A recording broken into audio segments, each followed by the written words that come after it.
Welcome to the Virtual Antics, your go-to podcast for digital entrepreneurs, powered by Nandora.org and NG Virtual Assistant. We're here to guide you through every aspect of business, from networking to lead generation and so much more. Get ready to thrive in the virtual world with expert insights and our all-in-one solution, Nandora, where creating a digital business becomes a breeze. Let's dive in and revolutionize your business journey together.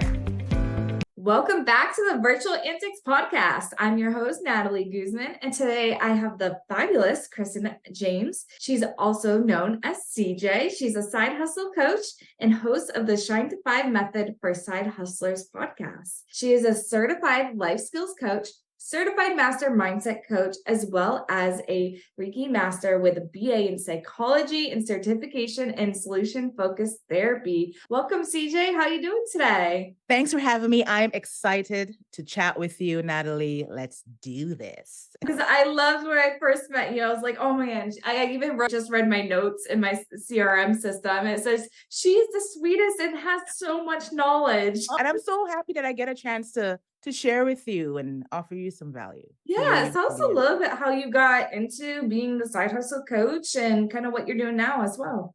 Thank you for asking that. So my story, of course, I have the 9-to-5 story. And once I manifested my layoff from my 9-to-5. I love sharing that part too. Put it out in the universe. The whole thing happened. And then once I left and I went back to school, got certified as a coach, and I realized I wanted to continue to support women in the 9-to-5 setting that wanted to leave. They didn't have the tools or resources. Basically, back when I was in that position and I didn't really know or think about hiring a coach, I want to provide that kind of support for those women now. And I identify as a side hustle coach because since I started my business, I was like, oh, I'm helping you with your transition from employee to entrepreneur. I'll help you grow your business. I'll help you with a side hustle. And one day I'm like, why didn't I just call myself a side hustle coach? And it just got so very specific. And it resonates with who it needs to resonate with. So now I like to say I empower 9-to-5 women to confidently and strategically quit the 9-to-5 to go all in their businesses. Cool. I love that. And it's definitely needed.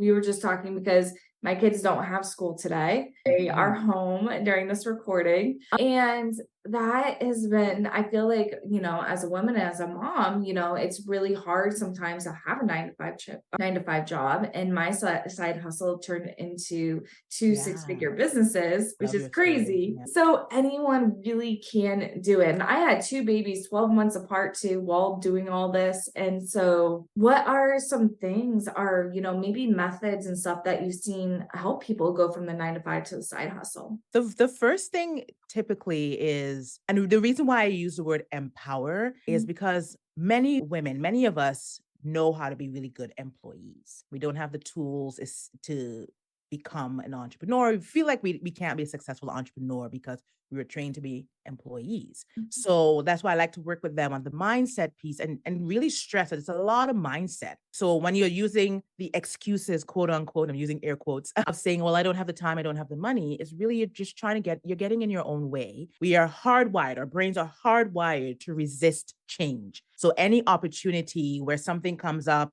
and it's like, right, the brain tells you no. So you come up with these excuses saying, oh, I don't have the time and the money. So one of the first things I want them to work on is really checking in with themselves. When you're talking about, it comes down to fear of failure, lack of support, fear of judgment. What will people say? Will anyone support me? So it's, first of all, knowing that you have to build a muscle almost and I know you can relate to this. You have to build a muscle as an entrepreneur. It's not going to be easy. It doesn't happen overnight. It's absolutely positively worth it. All I like to do is encourage people whenever they know there's something more that they want to do. At least try, at least pursue it. If it could be just a little mustard seed, whatever it is, something planted in you, to tap into that, to see where this is coming from. You might feel like you're being placed in a box at your 9-to-5. And for me, it was literal because I was in a cubicle. I might feel like you're being placed into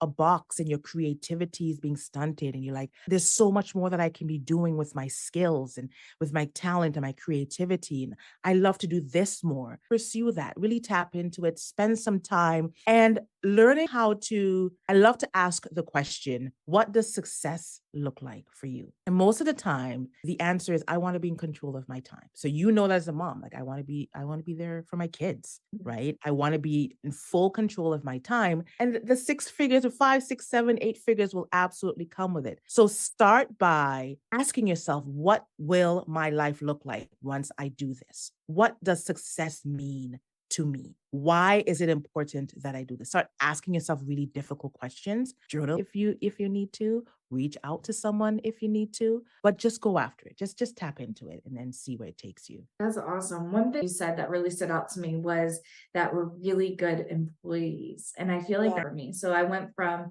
literally having, a whole set of to-dos that I had to do every day. And I knew exactly what my job was. I knew exactly what I had to do, when I had to do it. But then I became a CEO and I was the one that had to start giving those out, to other people. And I had to learn how to delegate. And then I also, I was never a manager, never a supervisor. So I went from doing, call service in a cubicle. So I was in that box as well, to now not only having a brand new baby, but also I had to learn how to be in charge of that. I also had to be in charge of this huge growing business that was just exploding. And so I had to learn how to be in charge of my employees and also growing the business. So it was like, I feel like it was 6 muscles at once I was trying to grow because it's a whole new skill set. So one of the things that I noticed that really helped was like delegating and asking for help, because I didn't have that. So what are some tips and suggestions you have for people that maybe they're not used to delegating or asking for help?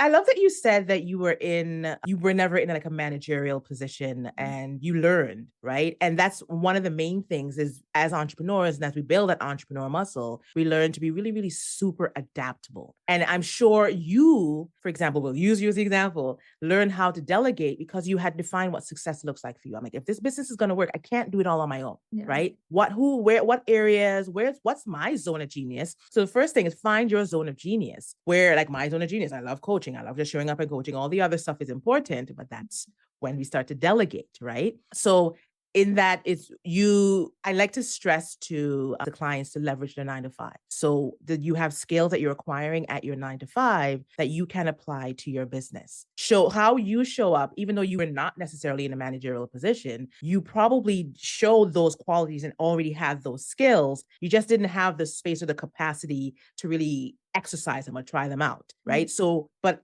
going into your 9 to 5 every day and using it as a stepping stone. And once you've made the decision that this is only going to be for another year or however long, 6 months, however long you decide, you now walk into your 9 to 5, like, what else can I learn from this today that will help me in my business? Because you're learning your communication skills, right? Like, for example, you're on the phone, you're dealing with your coworkers, you're dealing with different personalities. So you're learning your communication skills, your organizational skills. All those things are still really super important when you're running a business, navigating difficult conversations. When I was in my 9 to 5, I had to navigate a plethora of different conversations because I was in a managerial position. But now I realize that helps me as an entrepreneur because I deal with different types of clients and they have different types of needs and people receive information in different ways. So walk in asking yourself, what else can I learn from this? You're learning networking. Networking is super important. Your collaboration skills. Collaboration is a huge piece too as an entrepreneur and really growing your business. So treat your 9 to 5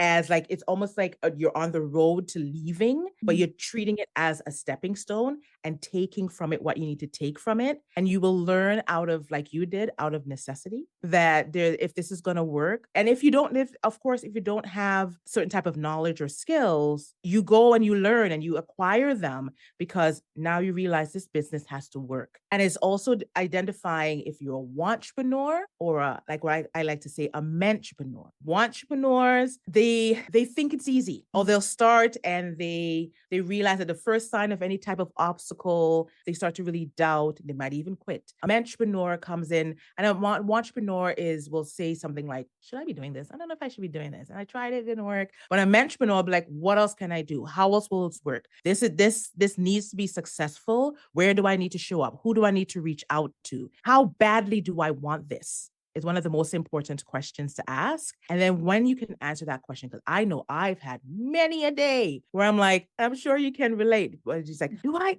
just could really just get a job right now and be over with this. But then I remember, no, I set out because I really, really want this. I want this so badly. It's going to work. You have to learn to take the ups with the downs. Comparisonitis is learning to not compare yourself to others. Be inspired by them. Be inspired, but understand that their journey is very different from yours. I know, yes, it sounds cliche. We say it all the time. Don't compare yourself to others, but it's true. You can't look at someone else's life and say, oh, wow, look at all those things they're doing. And I haven't done that, but they have lived a completely different life. They're in a completely different path. They might be further along in their business than you are. So there you are comparing your chapter 1 to someone else's chapter 10. And they might be saying, this is what you need to do. Here's cookie cutter in order to be successful in your business. Well, that was what worked for them and their business. So identify who you serve, how you serve them, the problem they have, how you solve the problem, the solution you can offer.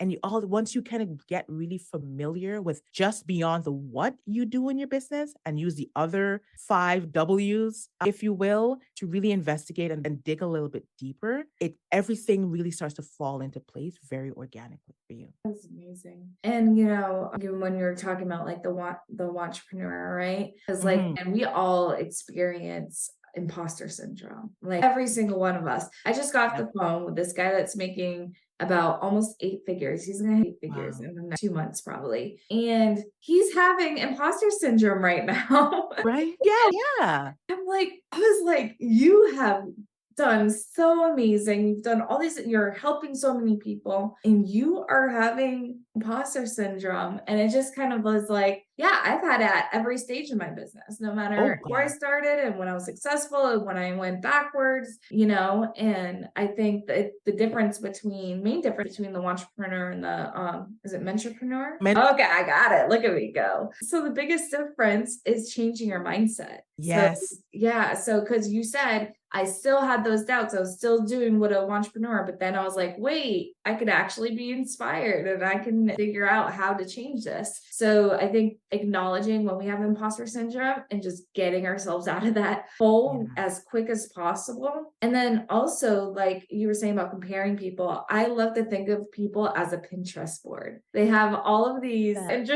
so they have all these interests and focus and passions and goals. And man, I could be looking at someone and like, man, they're traveling a lot. I want to do that. Well, I just take it and put it on my Pinterest board, right? Yeah. You just take that and you're not copying them. I hate when people say that because I'm like, if someone comes to me, they're like, you're copying me. I was like, well, you inspired me. I'm doing it. It is very similar. Yes, because you inspired me. Yeah. I don't think there's anything necessarily wrong with that. It depends how far you take it. If you wear a white dress to a wedding that's not yours, that's a whole nother thing. But yeah, I like that. A Pinterest board. I like that. If you feel inspired, and it's okay to be inspired by people. You don't necessarily have to want to live their lives. And I mean, I deal with imposter syndrome. I'll definitely deal with imposter syndrome too. I think it's just a part of who we are as humans. Our voice is the first and last we'll hear. So we're our biggest critic, right? And I think another thing, and I like to work with my clients on, is really kind of nurturing your inner child. So if there's certain things that I read just the other day that your love language, I love talking about love languages, but your love language typically is the area that you lacked as a child. So if you didn't get the validation as a child, your love language might be words of affirmation, blah, blah, blah, right? And I'm like, I love that. That's beautiful. But just spending time with your inner child, and by that I mean, when the imposter comes up, I will ask myself, I'm like, what does 6-year-old Christen need right now in this moment? How does she need to feel? Why is she feeling inadequate? Like, what does she need to hear, right? And where are these thoughts coming from? Where are these feelings coming from? How can I get past it? What would I say to 6-year-old Christen right now to help her through this, right? And then that helps to kind of you're retelling your story, because we are essentially told who we are. This is what you do. Don't do that. This is right. That's wrong. Go to school, go to this school, get the job, get the education. So now you have the opportunity to like retell your story your own way. You're redefining your life. And that's a part again of defining your success too, is with untelling and retelling your story. When the imposter comes up, you say, is that true? And it's not true. So when you ask yourself, is it true? And you can say that's not true. What is true? What is real about you? What is right about you? What feels right about you? And where did this imposter come from? Look the imposter in the eye. Don't ignore it. Acknowledge that it's there, because it's gonna keep coming up. Like you said you were talking to someone who's almost at 8 figures and still dealing with it. So it's gonna keep coming up. But when it does, I'm like, I know why you're here. You're not supposed to be here. Whatever you're here to tell me is not true. Thanks for reminding me that I'm capable of doing whatever I set out to do. Thanks. I like to think of doubt as a catalyst. And by that, I mean, when you start to doubt things, it's just because you know the change can be really good, right? Like if it's something you're really sure about, you're not going to doubt it. If it's something easy, you're not going to doubt it. If there's no change involved, you're not going to doubt it. If there's any kind of growth or you're pushing past your comfort zone, you're not going to doubt. So as soon as the doubt, that seed of doubt is planted, you're like, oh, okay, this means I need to pursue this. This means I need to look a little bit further into how I can do this and how I can be successful at this. Thanks, doubt. Yeah. So that's reframing, like you said, just shifting your mindset, reframing your mindset, your thinking, taking control of it. You are in control of your mind. You are in complete control of your mind, and your thoughts, shift them, make it a habit almost. Challenge things when they come up. If they don't feel good, challenge them. Think about how you want to feel and what you need to do to get there, basically. Yeah, that's definitely a thing we all struggle with and we all have to continuously work on. And we got this. We'll get there and we're Yeah. going to do amazing things. We just have to take that time and that energy to really just focus on changing our mindset. So I'm so happy that you joined us today. Where can we learn more about you and listen to your podcast and all that fun stuff? Oh, yes. My website is christenjames.com. So the two N's, Christenn, James.com. Also, I'm on social media at Christen N. James. I'm on LinkedIn. My podcast is on all platforms, the Shine to Five method for side hustlers. I offer tips and advice and real stories. I keep it real with the women in the 9 to 5 setting because I know what they're going through, what they're feeling, how they want to feel. You find me, we chat for 15 minutes. If you're trying to get out of that grind to 5, that's why the podcast is called Shine to 5, because I want to help people shine. So if you're ready to shine in your business and leave that 9 to 5, let's have a 15-minute chat. That's all it takes to get started. That's awesome. I'll make sure I put that in the show notes. But thanks again, CJ, and we'll talk to you guys next time.